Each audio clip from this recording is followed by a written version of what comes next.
Everyone welcome to CB classes. तो अब हम देख रहे हैं कि कच्चातीवू आइलैंड के बाद एक और इंपॉर्टेंट पर्सनालिटी जो कि हर इलेक्शन के टाइम पे इंपॉर्टेंट हो जाते हैं, दैट इज टीपू सुल्तान। इनके रिगार्डिंग ही एक और कंट्रोवर्सी यहाँ पे सामने आ गई है विद रिस्पेक्ट टू सुल्तान बैथरी, जो कि वायनाड कॉन्स्टिट्यूएंसी का पार्ट है, जिसको फिलहाल रिप्रेजेंट कर रहे हैं राहुल गांधी, राइट। तो अब वो हमारा मेन मुद्दा नहीं है वीडियो का। द मेन मुद्दा इज कि जैसे कच्चातीवू आइलैंड के पॉइंट ऑफ व्यू से हमने देखा था कि इंडिया और श्रीलंका का कॉन्फ्लिक्ट है, ठीक है, एंड कब हुआ था, कौन सी ट्रीटी से हुआ था। सिमिलर तरीके से इसके थ्रू भी हम जानेंगे कि सुल्तान बैथरी जो है एक्चुअली में क्या सिनेरियो है, क्या हिस्ट्री थी इसकी, एंड वॉट एवर हैपेंड, ठीक है, एंड कौन सी ऐसी इंपॉर्टेंट साइट्स है जो कि एग्जिस्ट करती है इसके पास में ही, जो कि प्रेजेंट में आपसे पूछी जा सकती है। वन ऑफ देम बीइंग कि जो इमेज अगर आप देखें तो ये जैन टेम्पल है, जो कि अब माना जा रहा है कि कंट्रोवर्सी में है। क्यों? क्योंकि टीपू सुल्तान ने जो ये सुल्तान बैथरी है जब कैप्चर किया था, उसके बाद ये एरिया को कन्वर्ट कर दिया था into an armoury, and finally यहाँ पे स्ट्रेटेजिक इंपॉर्टेंस होने की वजह से, ताकि आर्मी रिजुविनेट होती रहे जल्दी से with the arms and ammunitions, क्योंकि ट्रावनकोर के साथ भी यहाँ पे लड़ाई थी, and after that we know कि मद्रास में ब्रिटिशर्स एग्जिस्ट कर रहे थे, जो कि अब एनिमीज थे ऑफ टीपू सुल्तान। इसी वजह से इस जगह को स्ट्रेटेजिकली इंपॉर्टेंट माना गया, ठीक है। So that is a different purview, उसके अंदर हमें नहीं जाना है। सबसे पहले हम बात करेंगे यहाँ पे कि वायनाड की ओवरऑल न्यूलिथिक सिग्निफिकेंस क्या है।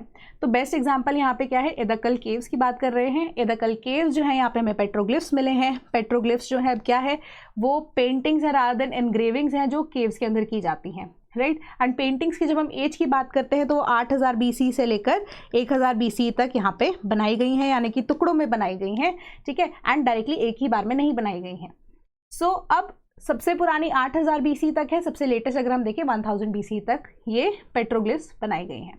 अब जब हम बात करते हैं एदाकल केव्स के बारे में, तो ये केव जो वर्ड है इट इज़ पार्शली ट्रू, ठीक है।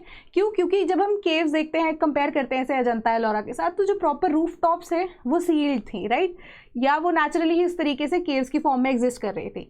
इन दिस केस अगर हम देखें तो वो रिफ्ट की तरह यहाँ पे एग्जिस्ट कर रही है। क्यों? क्योंकि जो दो बड़े पत्थर है ना, वो आपस में मिलकर एक टेम्पररी सीलिंग बना रही है जो कि पोरस है, ठीक है। तो इस वजह से अगर आपको पेपर में यहाँ पे एदाकल रिफ्ट वर्ड भी यूज करके यहाँ पे ऑप्शन में दे दिया जाए तो प्लीज उसे घबराना मत, ठीक है। तो अब इसके अलावा यहाँ पे क्या क्या चीज़ें मिली हैं हमें, पेट्रोग्लिफ्स के अलावा भी हमें यहाँ पे बहुत सारी चीज़ें मिली हैं, जैसे कि बरियल ग्राउंड्स मिले हैं, हमें पॉटरी मिली है, ठीक है, जो कि फर्दर अगर आप देखें अर्दनवेयर या पॉटरी जो कि एसोसिएटेड है किससे, इंडस वैली सिविलाइजेशन से। यस, कि यहाँ पे हम सिर्फ न्यूलिथिक एज के साथ ही इसे एसोसिएट नहीं कर रहे हैं, हम इस इंडस वैली सिविलाइजेशन के साथ भी एसोसिएट कर रहे हैं। अब वो कैसे?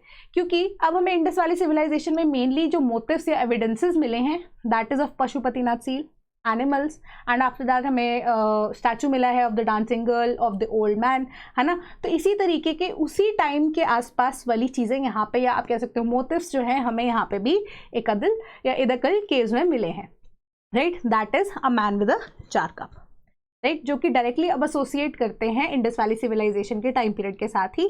सो it also proves one thing कि इंडिया के बाहर ही नहीं, विद इन इंडिया भी ट्रेड यहाँ पे हुआ करता था। सो उसी टाइम पे अब इंडस वैली सिविलाइजेशन जो है वो साउथ इंडिया में भी कहीं पे एग्जिस्ट करती थी, या ट्रेड एटलीस्ट एग्जिस्ट करता था, वो चीज़ यहाँ पे हमें दिख रही है, राइट। सो अब अगर आपसे पूछा जाए तो एदाकल केव जो है ना केवल न्यूलिथिक साइट है, बट अब वो इंडस वैली सिविलाइजेशन के साथ भी एसोसिएटेड है, ठीक है, पहली ऐसी एक्स्ट्रा चीज़। दूसरी बात करते हैं अब हिस्टोरिक पीरियड के बारे में, जिसके बारे में हमारे पास रिटन एविडेंसेस भी हैं। तो यहाँ पे आपको दो चीज़ें ध्यान में रखने की ज़रूरत है। पहली कि जो एक माइसोर किंगडम है वो इंडिपेंडेंटली एग्जिस्ट करती थी। दूसरी चीज़ कि वायनाड जो है वो ऑटोमेटिकली माइसोर का पार्ट नहीं था पहले से ही, राइट। तो जब हम बात करते हैं with respect to the Mysore kingdom, right, तो तुगलक डिनास्टी की फॉल करने के बाद ही हम देखते हैं कि विजयनगर एम्पायर 1336 से 1646 में यहाँ पे माइसोर वाले रीजन में जो है को कवर करते हुए अपने यहाँ पे किंगडम में या एम्पायर में एग्जिस्ट करता था। बट हम देख रहे हैं कि Vijayanagar empire by the mid of 1500s यहाँ पे वीक होता जाता है, राइट। तो जो अब सेंट्रलाइज ना करते हुए डिसेंट्रलाइज एडमिनिस्ट्रेशन हो रहा है। क्यों? क्योंकि जो चीफ्टन्स है आसपास वाले इलाकों के, तो विजयनगर एम्पायर में जो रूलर इतने स्ट्रांग ना होने के कारण उन्हें ही, यानी कि चीफ्टन्स को ही रूल दे दिया जा रहा था कि आप इन जगहों के ऊपर रूल कीजिए। तो सिमिलरली उसी टाइम पीरियड के साथ साथ जब विजयनगर एम्पायर वीक था तो वोधेरा डिनास्टी है वो एग्जिस्ट करती है। वोधेरा डिनास्टी ने इस सिचुएशन का फ़ायदा उठाया एंड फाइनली मैसूर को एक इंडिपेंडेंट किंगडम की तरह यहाँ पे घोषित कर दिया। एंड 1565 के अंदर। एंड पहले राजा इसके कौन बने? तिम्माराजा वोढेयार II। ठीक है, सो इसी तरीके से मैसूर जो है एक इंडिपेंडेंट किंगडम यहाँ पे बन जाती है वोढेरा डिनास्टी के अंडर, राइट। उसके बाद जब हम देखते हैं कि विजयनगर एम्पायर के अंडर भी वोढेरा डिनास्टी जब इनिशियली एग्जिस्ट कर रही थी तो कोई इनके पास एक्चुअल पावर नहीं थी, तो थोड़ी देर की ही पावर थी इंडिपेंडेंट जो है किंगडम बनाने के बाद भी। क्यों? क्योंकि हैदर अली अलॉन्ग विद टीपू सुल्तान जब आते हैं तो वो मैसूर को कैप्चर कर लेते हैं, राइट। तो मैसूर को कैप्चर करने के बाद अगेन जो वोढेरा डिनास्टी है वो अब लेस पावरफुल हो जाती है एंड एक्चुअली में जो रूल है वो टीपू सुल्तान और हैदर अली के पास ही है यहाँ पे, ठीक है। दे were the actual rulers.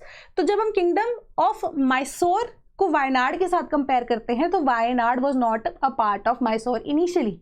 Wayanad independently rule कर रहे थे क्योंकि ट्राइबल एरिया भी है ना, नीलगिरी रिजर्व भी हमारे पास है ना, नीलगिरी टाइगर रिजर्व भी अभी एग्जिस्ट करती है इस एरिया के अंदर, ठीक है। तो किंगडम ऑफ मैसूर के अंदर इनिशियली वायनाड फॉल नहीं करता था। वायनाड को एक लोकल राजा जिनका क्या नाम था? पजहसी राजस, जो कि कोत्याम के रॉयल डिनास्टी को यहाँ पे बिलोंग करते थे। He was a ruler of Wayanad at that point of time. But we also know कि टीपू सुल्तान और हैदर अली ने एक्सपेंशनिस्ट पॉलिसी को फॉलो किया एंड फाइनली मैसूर किंगडम ने अब एनेक्स कर लिया of the region of Wayanad, ठीक है। वायनाड को एनेक्स करने के बाद व्हाट हैपेंस इज कि Tipu Sultan and Hyder Ali they are the rulers of, obviously Wayanad के रूलर्स ही बन जाएंगे वो, तो ठीक है। अब वायनाड वाला एरिया मैसूर के अंडर आ जाता है, तो ये इंटरलिंक हमारे पास हो रही है सिचुएशन।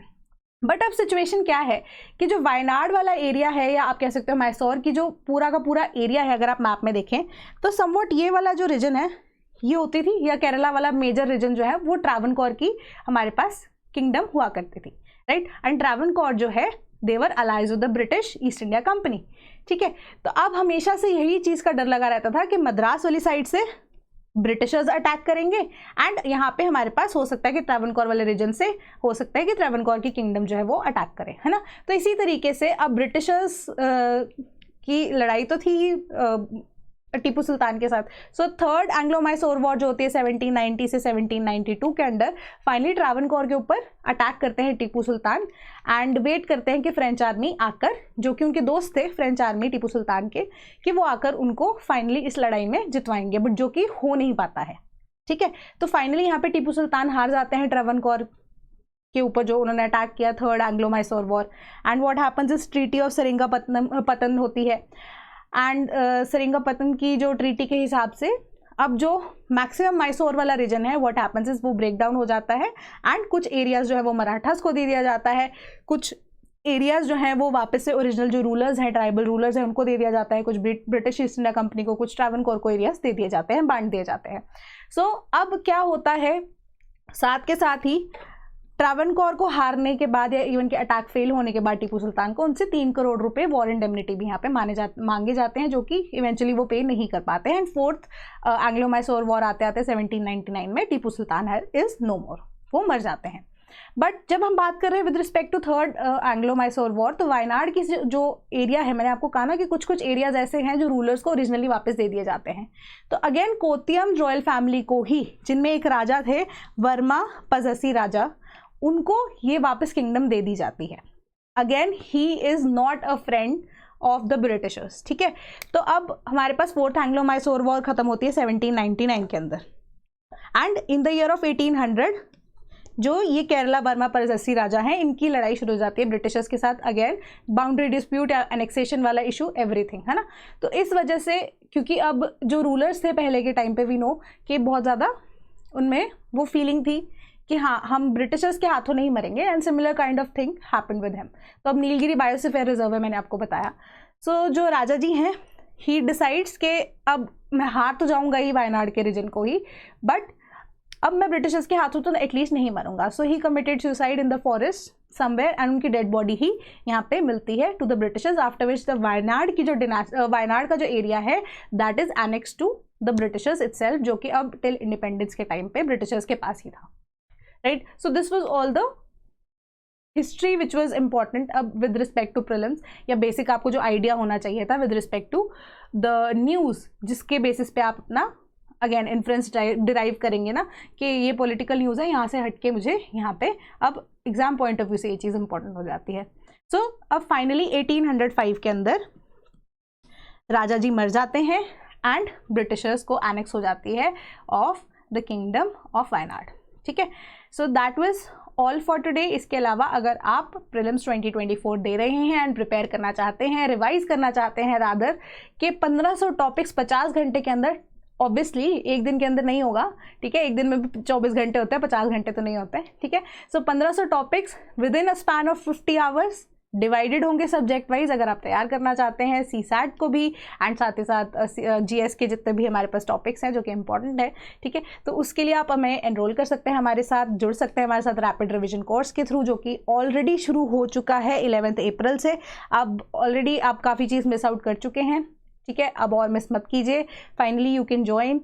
एंड अगर आप बैचेस के प्राइसेस की बात कर रहे हैं तो 1500 rupees only for CSAT and 3500 rupees only for GS together. अगर आप क्लब चाहते हैं कि आपको कोर्स इंडिविजुअली नहीं लेना है, कि CSAT और GS एक साथ लेना चाहते हैं, 4000 रुपये का ये बैच आपको मिलेगा। एंड वैल्यू एडिशन यहाँ पे आपको यही है कि आपको पढ़ाने के बाद यहाँ पे FLTs भी दिए जाएंगे GS और CSAT के भी, एंड वैल्यू एडिशन मटेरियल यानी कि नोट्स आपको मिलेंगे, and multiple choice questions with respect two subjects यहाँ पे आपको स्पेसिफिकली भी दी जाएंगे फॉर प्रैक्टिस।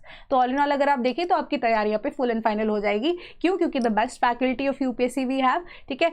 इसके अलावा आप ज़्यादा जानते हैं, आपको ज़्यादा पता है, ठीक है। So come and test us then.